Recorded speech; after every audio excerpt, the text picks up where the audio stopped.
Alright everyone, it's me, Dark Poet. Today is a review video. We're going to be looking over the classic George Lucas films, episodes 4, 5, and 6. And of course the not so classic prequels of 1, 2, and 3. But I'm going to start off with this particular item here. This is Star Wars, and it is the episodes 4, 5, and 6. It is a 6-disc set, so it's Blu-ray and DVD. And for those of you that might have misunderstood that the same way I did, you have all 3 movies on 3 Blu-ray discs, and you have all 3 movies on DVD. 6-disc set. Woohoo! The special features on this one, you get an audio commentary for each movie with George Lucas and crew, and then there's also an audio commentary for each movie from archival interviews with cast and crew. So this is only episodes 4, 5, and 6 on 2 different formats, 6 discs. If all you're interested in is episodes 4, 5, and 6, and you really don't care about the extensive bonus features, then this version would be for you. But now,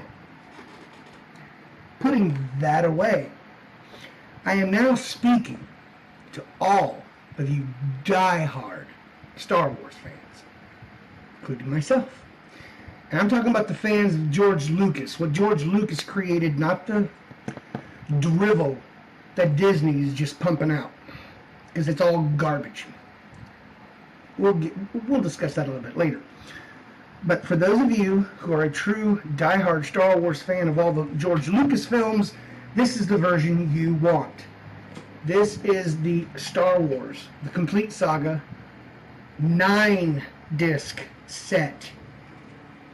So you've got 6 Blu-rays, each one contains a movie, episode 1 through 6, and then 3 Blu-ray discs of bonus features. So I'm going to do something that we don't often see me do, and that's put on my eyeballs, because this does have an inner sleeve. I mean, it's nice. The case is nice. This one was actually, it came intact. It was fresh, brand new. Had to take it out of the plastic shrink wrap that it was in. But as you can see, it's got Darth Vader on the cover. It goes around the back, and it's nice. But also on the inside, which is not an easy case to open. Let me take this out, because this was in the sleeve itself. It wasn't in the case. But if you can look into the back, you can see there's also artwork from the movie as well on the inside there from episodes 1, 2, and 3. And then I'm assuming on the back, underneath this Blu-ray, is scenes from 4, 5, and 6, which is really nice. I like, you know, it seems kind of flimsy, but you've got episode 1 on that side, episode 2 on that side, and then you've got episode 3 and 4, and then you've got episode 5 and 6, then you got bonus disc 1 and 2, and then bonus disc 3 is right there. It's a very good set, and it clicks shut very soundly. It's not exactly easy to open, which I think is a good thing, because you wouldn't want it to just be able to just pop open like it's broke and then everything fall out or whatever. But it's got over 40 hours of content. That's a lot. So yes, this particular, well, even with the previous one, 4, 5, and 6, they are George Lucas's definitive version on Blu-ray, I guess you could say, from the special edition that was released on DVD when they started plans to make the prequels.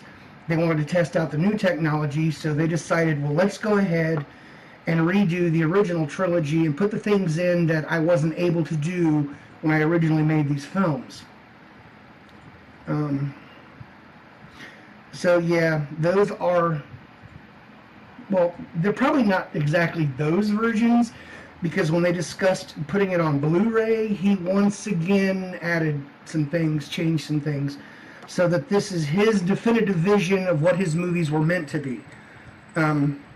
But just like that previous 6-disc set that I showed you, they all have the audio commentary for each movie with George Lucas and crew, and the audio commentary for each movie from archival interviews with cast and crew.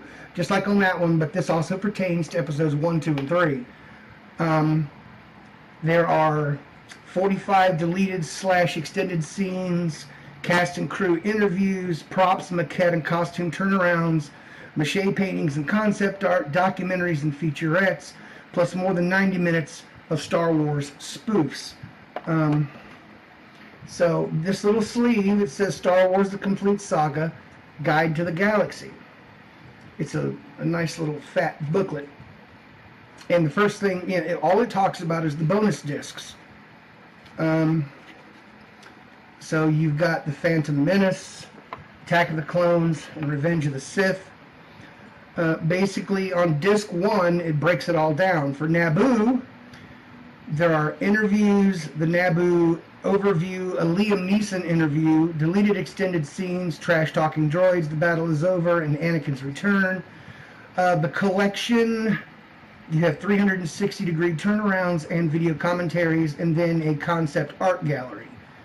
Then for Tatooine, it's basically the same thing. Interviews, Tatooine overview, Rick McCallum interview, pod racers, Rick McCallum interview, filming in Tunisia, deleted and extended scenes for the battle on the boarding ramp, and extended pod race wager. The collection is 360-degree turnarounds and video commentaries and concept art gallery. And it breaks it down. The last one for disc 1 for The Phantom Menace is Coruscant, which is pretty much the same thing. And then you have Attack of the Clones. It starts off on Coruscant again.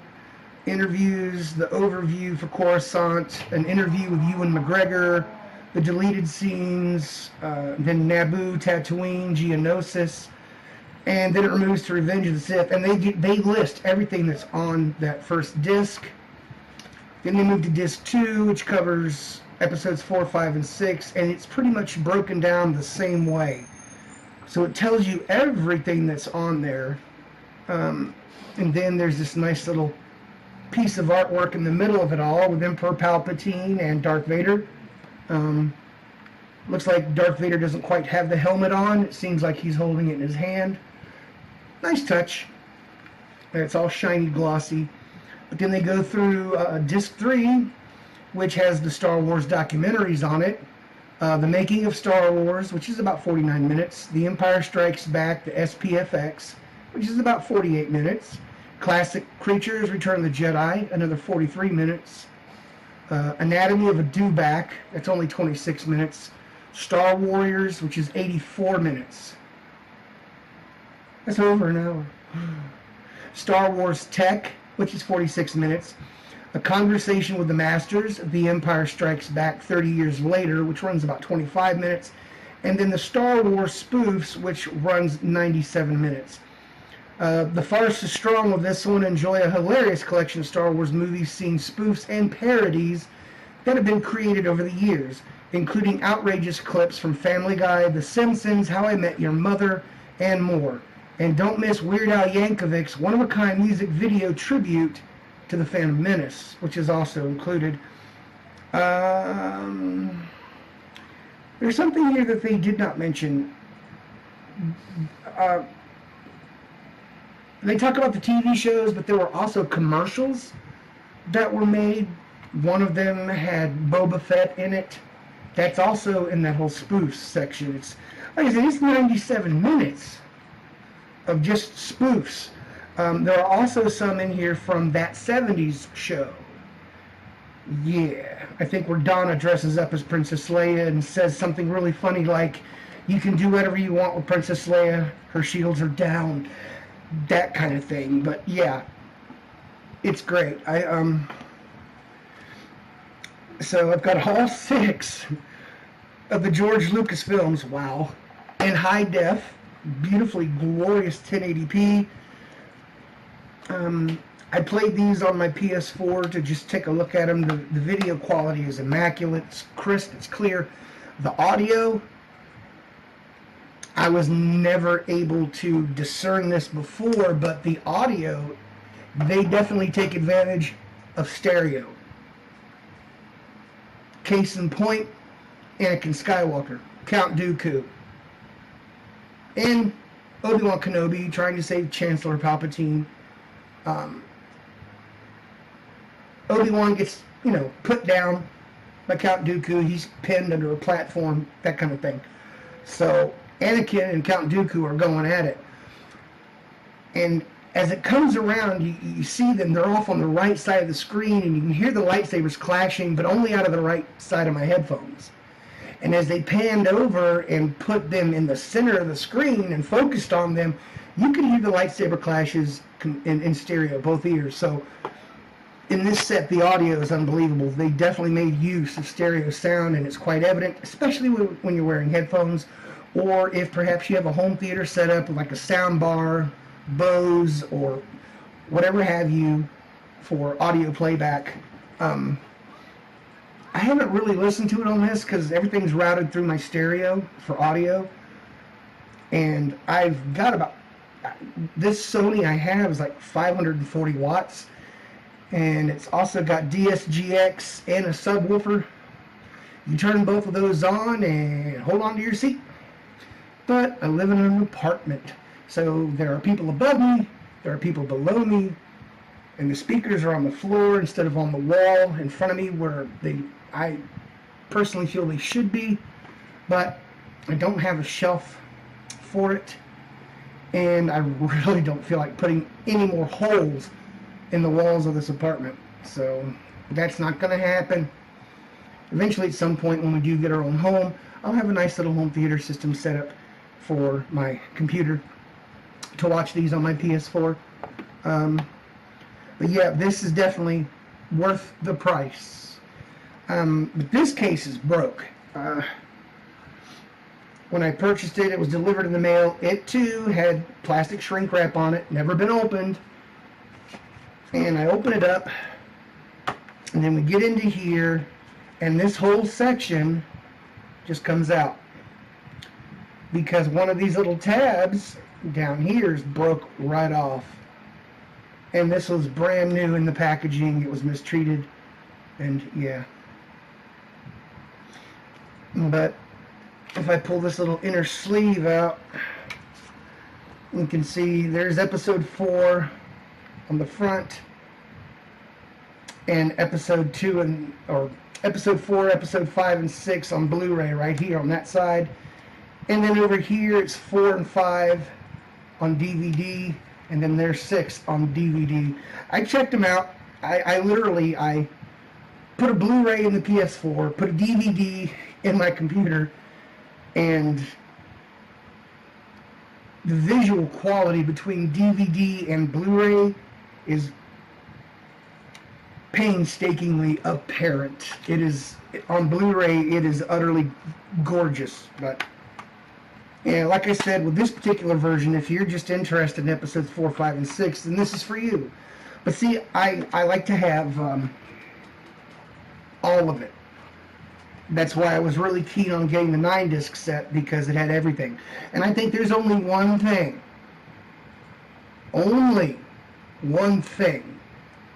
that could make this 9-disc set better. And that's if they included the untouched, unedited, original theatrical releases of episodes 4, 5, and 6. Granted, it looked kind of horrible, when you get older and you watch it again and you see the little mache markings around the TIE fighters and the X-Wings where they tried to eliminate the contraptions that were holding the vehicles up while they were filming. And they completely eliminated it with the new versions. You don't see that. But I think that would really make this one hell of a collection, is to have those original theatrical releases on here. Which they don't. I mean, it should tell you, but all I see is the final version that was put on Blu-ray, which I'm happy with it. I know George Lucas made a lot of changes to the movies that some people liked, others didn't like, but I'm a Lucas fanboy. I grew up with these movies. I was 10 years old when the first one came out. So I've been a fan for a long time, considering it's now 2019. But it was rather pricey. I mean, you can probably get this at Walmart for like $90 before tax. When you add in the tax, it'd probably be around $94. But it's worth it. I paid a lot more than that for this because it was shipped to me. So, but it's worth it because it's a Lucas. It's George Lucas. You're not going to see me pay jack shit for that Disney crap. With one exception, and that would be Rogue One. Gareth Edwards did his little one-shot movie, Rogue One, which I have called episode 3.5. Because if you watch Rogue One, if you haven't seen it yet, go see it.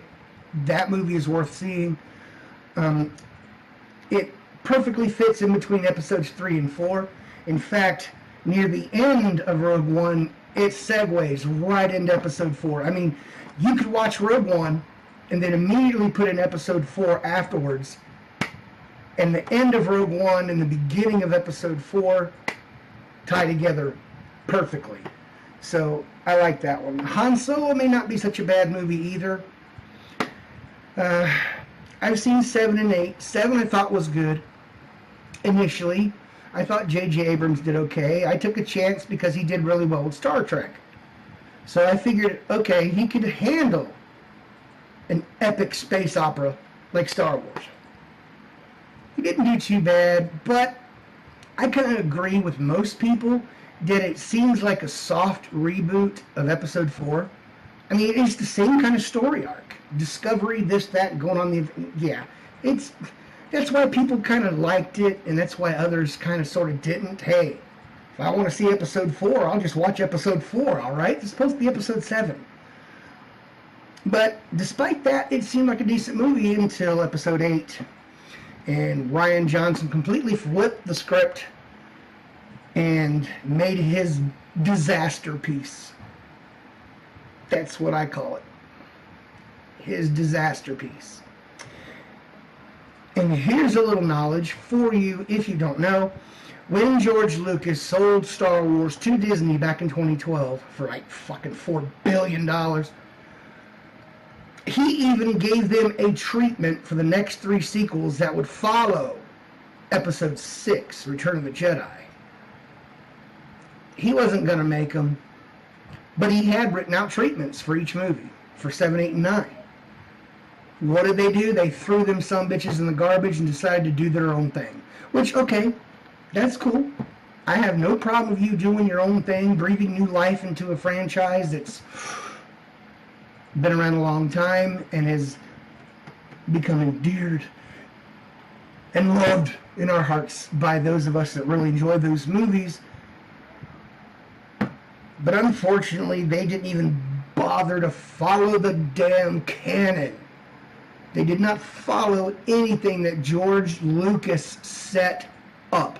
Everything that was established in these first 6 movies, Rian Johnson pissed on it and flushed it down the toilet. I mean, you know, this whole big battle against the Death Star, say, like in episode 4, might have been a 30-minute short film if they'd all decided to use light speed as a weapon. We wouldn't have had to worry about shields, flying down some damn trench, and shooting at some fucking target that's maybe 2 meters wide. There goes your whole 2-hour film. We're just going to take a Carillion cruiser or what the fuck have you, or a Corvette, and we're just going to nail the Death Star at light speed. Done. Yeah. So that happened in episode 8. Took out the entire Imperial fleet. Well, not Imperial. I think the Imperials were way better than what they have now. And it's so awful, I can't even remember what they're called now. With Kylo Ren and all of those, and it's just, oh, the First Order. I really had to stretch for that one. The First Order sucks. The Empire was the shit. They just got their asses kicked by some really resourceful people. I mean, come on. How do you think the rebels got all their tech? They fucking stole that shit from the Empire. Like any good rebel would do. And basically used their own shit against them. That's how it goes. But, yeah. Admiral Holdo turns her ship to face the First Order fleet and goes fucking light speed and wipes out the entire fleet. Yeah. Bad. Because now that happened. So basically there's no reason to have a battle among star cruisers and fighter craft when all you gotta do is send up maybe one idiot or maybe a droid to pilot the craft and just launch it at the opposing force at light speed and then boom, it's over. No movie. You don't need it. It's over. Why? Why waste 2 hours of my time if you're just gonna destroy everything like that? There's no journey. There's no challenge.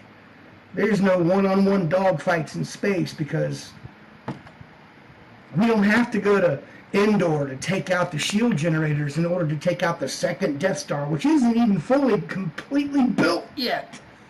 We ain't got to do none of that. Fuck the shield. We hit that bitch with a fucking large vessel at light speed, the shield won't matter. That's what I take away from it. Personally, Rian Johnson's a piece of shit. So is his fucking movie. So is his fucking directing. You know, my feelings toward him, there's nothing salvageable about what he's done. I don't care what he said in the past. But you're taking a beloved franchise and flushing it down the toilet. You didn't even follow... Oh, God! Okay, not only did they not follow the canon or the universe that George Lucas created, he couldn't even follow up what fucking J.J. Abrams started. He totally flushed that down the toilet, too. So basically, Rian Johnson just pissed on the entire fucking franchise. I hope you choke on a ham sandwich and nobody gets up off their ass to give you the Heimlich maneuver and just let you die. I mean, and I hope they look down at you and say, your Star Wars sucked. And this is karma coming back to get you in a ham sandwich. I don't like it. I don't really want to see the guy die, but I do want him to be humiliated and run out of Hollywood for that trash he calls a fucking Star Wars movie. Of course, J.J. Abrams, the rumors I hear about Episode 9, he is going to reverse all the damages that Rian Johnson did with 8. Being a person of fairly good intelligence and a shitload of common sense, I don't see how. What's done is done, and there's no coming back. You killed off Luke Skywalker in 8, you killed off Harrison Ford's Han Solo in Episode 7, and now Carrie Fisher has died. You lost your chance at making something really wonderful.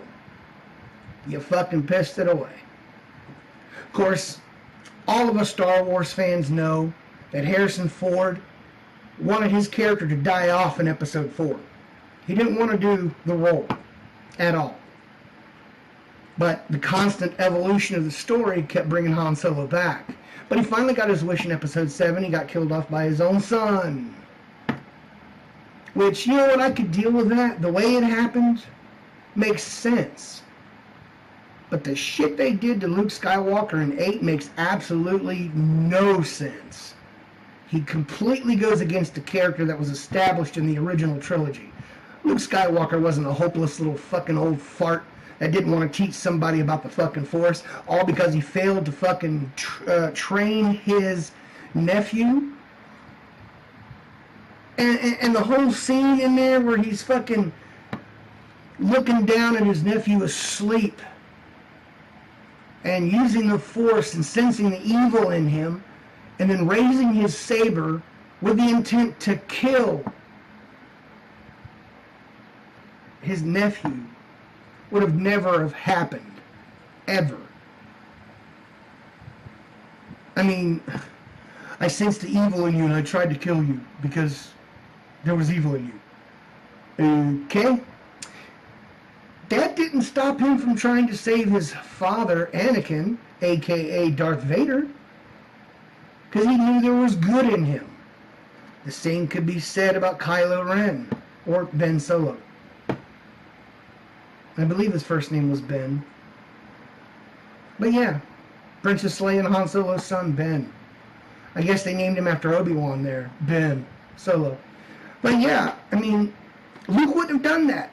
Luke would have never felt the temptation to kill his nephew just because there was evil in him. He would have tried to redeem him like he did his father. But Rian Johnson didn't go there. He turned him into a piece of shit Luke Skywalker that nobody that's ever watched these films is familiar with. So, yeah, whatever. So, really, the only Disney movie of Star Wars that I'm going to buy is Rogue One. And the only ones that are really worth buying are the George Lucas films. So I'm very happy to have this in my collection. It's definitive. These are basically the only movies that matter to me outside of Rogue One, since it fits right into 3 and 4. Yeah, it's a very good set. And like I said, if all you're interested in is the original trilogy, A New Hope, Empire Strikes Back, Return of the Jedi, then that previous 6-disc set is for you. At least you'll have some audio commentaries from Lucas and crew and cast and crew. But for those of us that like the complete 1 through 6, this is the one you want. Don't let yourself get confused. Of course, a lot of the stuff on the bonus discs, yes, those 3 discs are Blu-ray, but the content's not necessarily high def, because they are scenes that were filmed back when the original movies were made. So they're not that high quality. They're not a finished product. But it definitely gives you a much larger look into what he wanted to do as opposed to what he could do. So it's a great, complete historical collection of everything that went into making a beloved franchise. So until my next review, peace.